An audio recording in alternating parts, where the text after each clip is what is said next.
상처받고 고민 많은 청춘들이 기다리는 사람. 바로 정신과 전문의 김혜남입니다. 진솔한 이야기를 통해 젊은이들의 멘토로 떠오른 그녀. 상처받은 사람들은 음지로 숨으려고 그러거든요. 세상이 더 껌껌해 보이는데 빨리 세상에 양지도 있다라는 거. 거기서 다양한 것들을 경험하고 좀 자기 자신을 찾을 수 있게끔 도와드리고 싶죠. 상처를 따뜻하게 어루만져 주시는 치유의 어머니 김혜남 선생님을 모시겠습니다. 큰 박수 보내주세요. 20, 30대에겐 아이돌 가수만큼이나 인기가 많습니다. 이 진주 조개가 진주가 만들기 위해서는 여기에 상처가 나야 됩니다. 누구를 굉장히 미워한 적이 있어요. 오늘 강연은 현대를 살며 상처받고 외로워하는 젊은이들이 그들이 존경하는 멘토와 함께 고민을 나누는 자리. 김혜남은 청춘들이 직접 뽑은 상처 치유 닥터입니다. 중요한 사람이 아닌데 왜 저 사람 때문에 내가 나를 이렇게 파괴하고 있지? 사실 24살에 일찍 결혼을 해서 두 아이의 엄마예요. 네. 일찍 결혼을 했고 제 안에서는 뭔가 계속 자아 찾기를 8년이라는 시간 동안 계속 하게 되더라고요. 또 반복되는 것 같아요. 열등감에 대한 반복. 저는 반대로 제가 만약에 애들 어렸을 때로 돌아갔었으면 내가 정말 애들하고 마음껏 놀아줬을 텐데 이 애들을 키운다는 것처럼 행복하고 즐거운 일이 없는데 요새는 이게 전업주부라는 직업까지 생겼거든요. 그리고 애들은 보니까 이쁘기는 한데 저게 나를 잡는 것 같고 이러면 어디서도 행복하지를 못해. 사실 사랑해요. 두 가지 김혜남이 청춘들에게 해주고 싶은 말은 무엇일까요? 실패를 두려워 마십시오. 실수를 두려워 마십시오. 단지 실패나 실수로부터 배우지 못함을 두려워하십시오. 인생은 과정입니다. 여러분이 자신을 믿고 세상을 믿고 나간다면 지금 당장은 길이 안 보여도 여러분이 만들어 놓은 길은 여러분들의 후배들에게 고마운 길자리가 될 것입니다. 자, 인생을 주세요.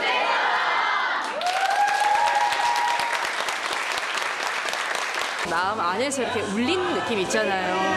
괜찮아 이렇게 말씀하시면 정말 괜찮고 이제 치유되는 느낌이 많이 들었어요. 나만 이런 고민을 하고 있는 게 아니고 다른 사람들도 나와 같은 많은 상처를 입고 앞으로 나아갈 수 있다는 거 그런 식으로 많이 치유가 된 것 같아서 되게 기분이 좋았어요. 누구나 한 번도 상처받지 않은 인생은 없습니다. 용기를 내라 말해주는 사람도 많습니다. 그중 김혜남의 위로가 유독 특별한 이유는 무엇일까요? 참 대단하다 싶다고 생각되는 건 제가 어떤 질문을 하든 그 질문에 대해서 이렇게 답을 안 하세요. 어떻게 생각하냐라고 물으시고 그러면 수진 씨는 이럴 때 어떻게 할 것 같아? 라고 하면서 스스로 답을 정말 찾게 만들어 주시거든요. 그러니까 어떻게 답을 찾아야 될지 모르는 사람들한테 좀 스스로 답을 찾는 방법 그리고 그거에 다가서는 용기 그런 것들을 주신 것 같아요, 선생님은.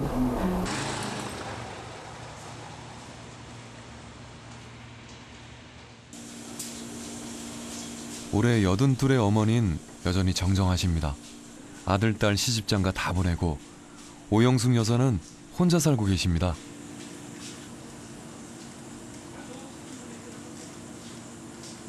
사랑스럽게 자꾸 봐줘야 잘 자라요. 그러는 것 같아요.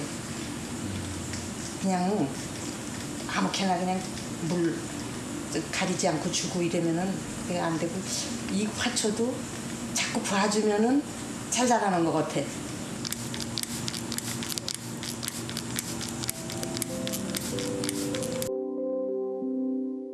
나이 22에 작은 건축업을 하던 남편과 결혼해 내리 5남매를 낳은 어머니. 남편 뒷바라지를 하며 연년생 5남매의 진 자리 마른 자리를 갈아뉘는 게 결코 쉽지 않았지만 아이들 크는 재미에 힘든 줄 몰랐습니다.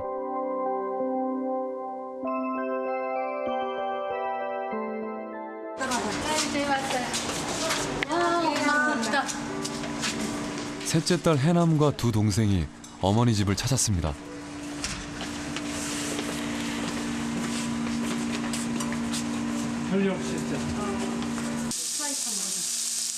뿔뿔이 흩어져 살던 가족이 한데 모이니 옛 추억이 새록새록합니다. 동생이 고기 굽는 거 보면 옛날에 제가 구박했던 생각도 나고. 고기 한 점 더 먹으려고. 글쎄 말이야. 고기 가지고 막 싸우고. 손으로 고기 하나 잡고요. 젓가락으로 접시에 있는 고기 잡아서. 생선, 무, 깍두기.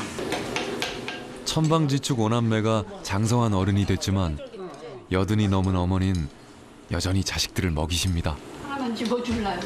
그냥 해주면 참 자꾸들 먹어요. 그걸 먹으면 이제 맛없는 거겠지. 맛없다 소리는 안 해도. 다 맛있었던 거.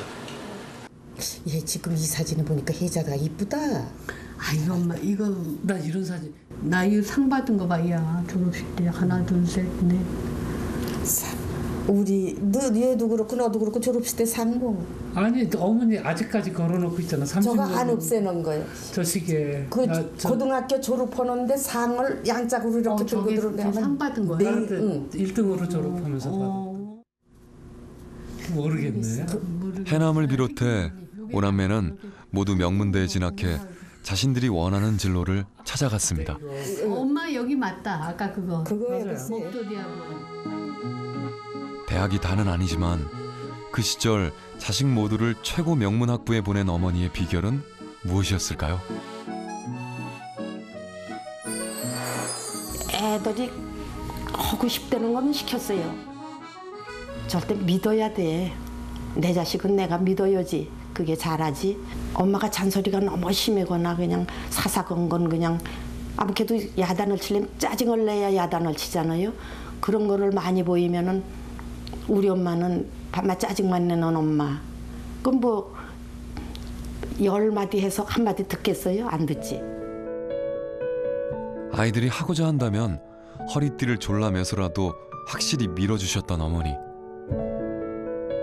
푸르타쿠 영전 전집 뭐 두꺼운 책들부터 시작해가지고 뭐 주니어 소설들도 많았었고. 근데 이제 제일 기억에 남는 게 계몽사에서 나온 어린이 동화집 50권 전집. 그게 친구 집에 가니까 있는데 너무 부럽더라고요. 저 책 좀 우리 집에 있었으면 그거 하나씩 빼입는데 엄마한테 막 졸랐죠. 저 책 좀 사달라고. 근데 사주시더라고요.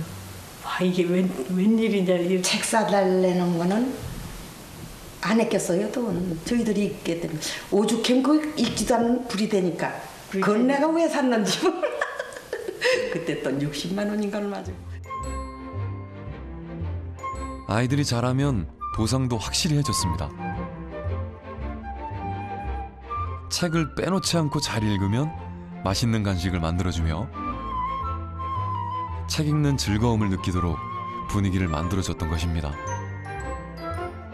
내 손으로 맹기르는 거, 고구마 쪄주고 빵 쪄주고 또 그 도나스 맹기러주고 도나스인가 그 과자 또 딱딱하게 맹기는 과자도 많이 맹기러줬잖아. 책 읽다가 한 9시 반쯤 되면 꼭 먹을 거 갖다 지금쯤이면 줘야지. 올 시간이 됐는데 졸려도 안 자고 있어요. 그거 먹으려고. 자식을 믿는 것처럼 쉽고도 어려운 일이 또 있을까요? 해남의 학창시절은 자신을 믿고 밀어주셨던 어머니 덕에 자신감이 넘쳤습니다.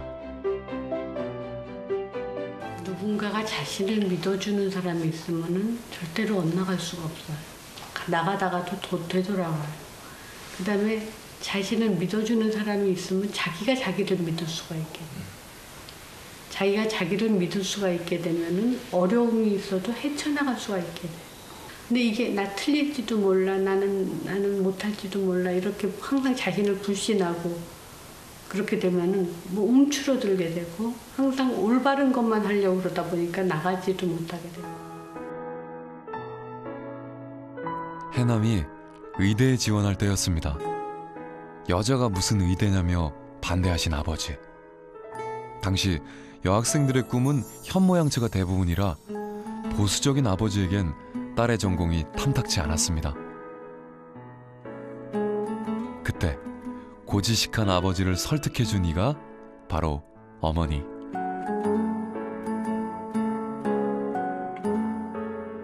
그렇게 어렵게 들어간 대학에서 해남이 연극에 빠지자 이번에도 어머니는 딸을 믿어줬습니다.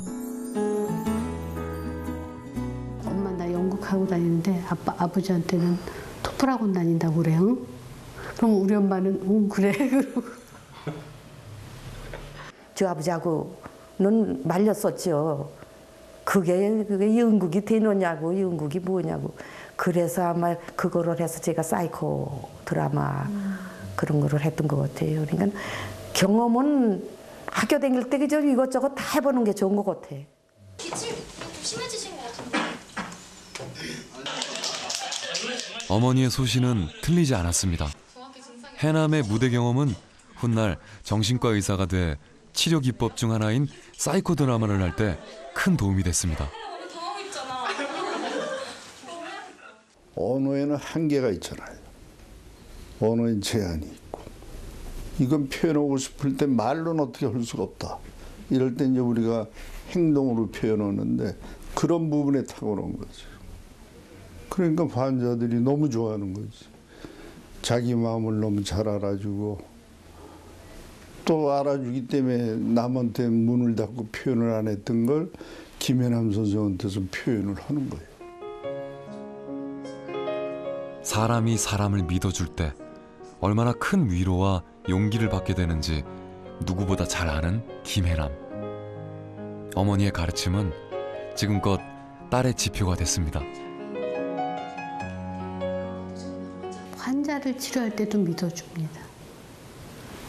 그러니까 저하고 도덕적이나 윤리적인 어떤 가치관이 틀리고 그러더라도 설령 남들이 생각하기에 나쁜 행동을 했었다 그러더라도 저 사람의 근본은 어떤 선하고 좋은 면이 있을 거다라는 걸 믿고 그쪽을 향해서 나가는 거거든요. 그리고 자기가 괜찮은 사람이라는 확신을 가지게 되고.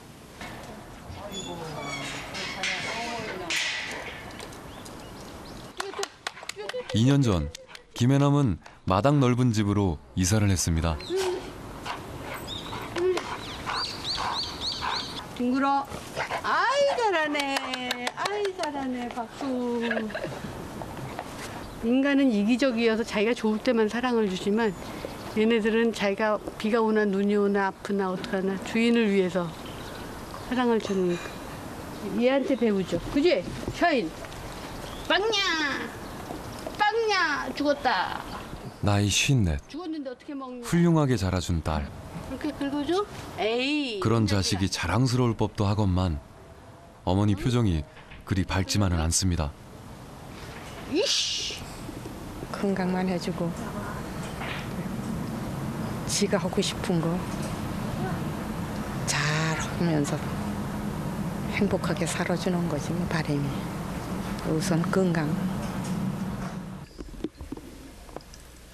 언제부턴가 건강에 적신호가 들어오며 일상에 제약이 많아진 딸. 제가 병나고 커피를 한 잔도 못 마셨거든요. 그래서 한 잔을 마시는 게 소원이었는데 요즘 들어서 조금 컨디션이 좋아지면서 하루에 한 3잔까지 마시고. 근데 요즘 들어서 다시 한 잔으로 좀 줄어가고 있어요. 평상시에 아무렇지도 않게 그냥 즐기고 생활하던 게 얼마나 고마운지를 배우고 있죠, 제가. 얼음 좀 가득 달라고. 지금 그 소리요? 네, 나이 드신 어머니한테 심부름을 제가.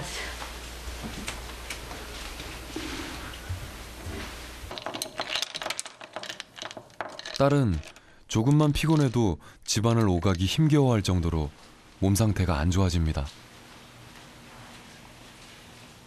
얼음 가져왔다? 언니, 죄송합니다. 야. 어머님은 심부름을 다 시키고 제가. 마당 넓은 집에 이사한 것도 외부 활동을 하기 어려워서였습니다. 그런 딸을 담담히 지켜보기만 하시는 어머니. 아, 요즘에 왜 이렇게 힘들어지는지. 글쎄, 어째 그렇게 더 좋네. 약을 좀 바꿔야 될 것 같아요. 애려요. 마음이 정말 애려요. 저 전화해서 감기 들어서 또 콜록거리면 또 속상하고 아파. 차라리 내가 아픈 게 낫지. 어떤 때는 나만 이래고 그냥 여기저기 잘 댕기나 이런 것도 또 조금 좀 그렇더라고 마음이. 그 일이 일어난 건 해남이 자기 분야에서 인정받으며 더 큰 꿈을 꿀 무렵이었습니다. 어느 날 갑자기 글씨를 못 쓰게 되고 오른쪽 다리가 질질 끌리기 시작했다. 아무것도 못하고 한 달 동안 병원 침상에 누워 있었다. 희귀한 신경질환에 걸렸다고 했다. 나도 다른 사람들과 똑같은 반응을 보였다. 내가 뭘 잘못했기에 왜 나한테 이런 일이? 우울하고 무기력한 나날을 보내던 중 어느 날 불현듯 이런 생각이 들었다. 내가 왜 이러고 있지? 나는 그대로 나인데. 그때는 모든 미래가 다 깜깜해 보였고 내가 다 희생자고 나만 피해자고 내가 왜 이런 원망과 한탄만이 있었다면 지금은 그래 나는 그렇다. 내 병은 나의 동반자고 내가 다스려야 될 어떻게 보면 내 한 부분이고 걔 좀 다스려가면서 적당하게 눌러가면서 내가 할 수 있는 일을 할 수 있는 게 얼마나 감사하냐 이런 마음으로 살고 있죠. 러브샷. 난치병 앞에서 긍정적일 수 있었던 건 어머니의 영향 때문이었습니다. 나쁜 거는 그냥 빨리 저기 하고 자기가 갖고 있는 좋은 거를 즐기고 감사하고 저는 제가 똑똑해서 그렇게 결론을 내렸다고 생각을 했는데 엄마 얘기를 듣고 보니까 엄마한테 배운 거더라고요. 부모가 너무 약한 것만 보고 울고 그냥 지구찬화하고 그럼 그 어린애들이 뭘로 이지르면서 뭘로 강해져. 우리 엄마 파이팅. 우리 엄마 대단하다. 야, 걔 내가 그거는 철학이 있어요.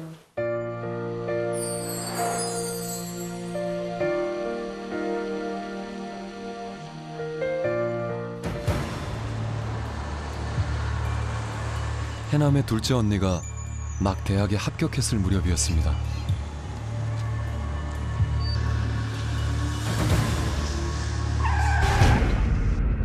당시 명문대에 수석 합격했던 19의 언니는 그렇게 짧은 생을 마감했습니다. 또 다른 삶의 시작이 됐죠. 방황과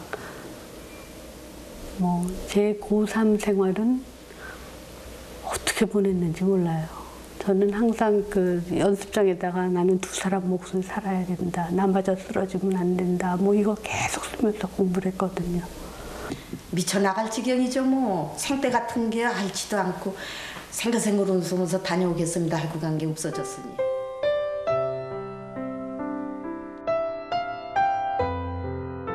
열 손가락 깨물어 아프지 않은 손가락이 어디 있을까? 가족 모두가 비통에 잠긴 그 순간에도 어머니는 남은 가족을 챙기며 결코 울지 않으셨습니다. 깜짝 놀란 게 공부하다 새벽에 안방 앞을 지나가는데 아버지 울음소리가 들리는 거예요. 근데 엄마가 위로를 하고 계세요. 이게 거꾸로 됐더라고요. 그래서 우리 집은 거꾸로 됐었더니. 근데 저한테는 그게 충격이었어요. 저렇게 그냥 부드럽고 항상 웃고 있던 우리 엄마가 저렇게 강하신 분이구나.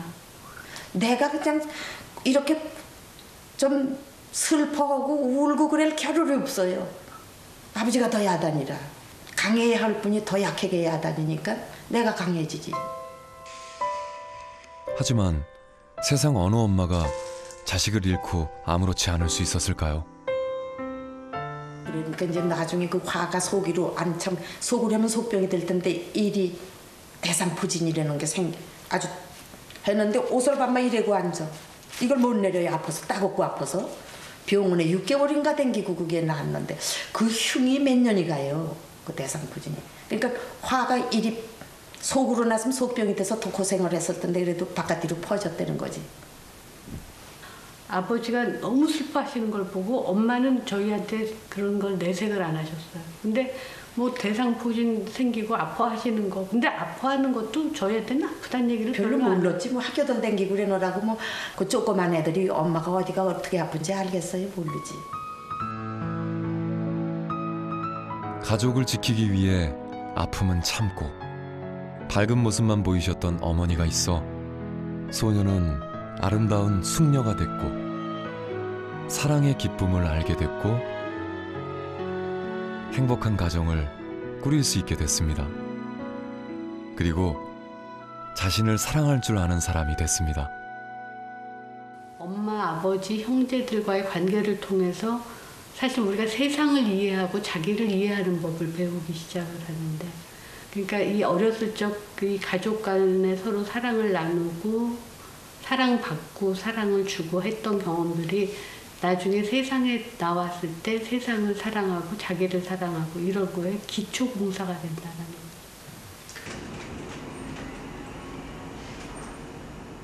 병과 싸우며 더욱 활발하게 활동하는 김혜남은 다른 이들에게 어머니의 가르침을 나눠줍니다. 인생은 축제처럼 내가 즐거우면은 옆에 사람도 즐거운 거고, 뭐 내가 태어나서 내가 안 태어난 것보다 조금 더 나아지면은 좋은 거고, 내가 있음으로 해서 행복한 사람이 한 사람이라도 있다면 좋은 거고, 가급적이면 상처를 덜 주고 덜 받고 서로 모르겠어요. 나중에 죽을 때는 어떤 답이 나올지.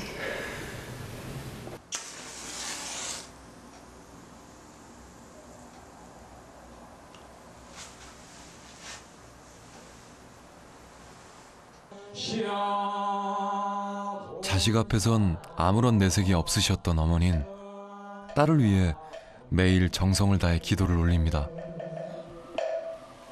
항의약생의 기도를 보냈습니다.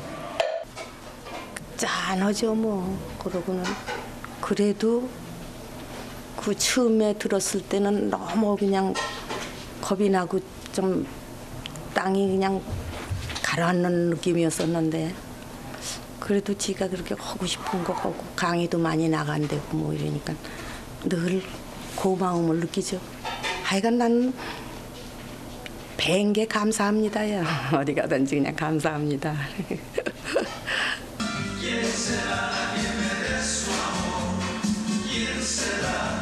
절망 속에서 희망을 보는 어머니를 쏙 빼닮은 딸.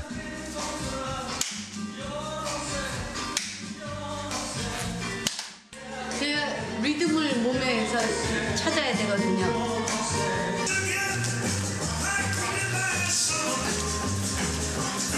자, 왼쪽.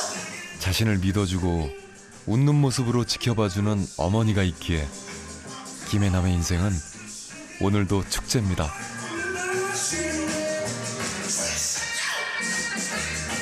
그래 춤출 때는 다리를 덜 접어서 좋네. 응?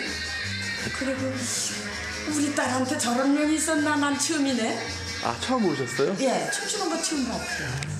자, 어떠세요? 나 닮아서 그래.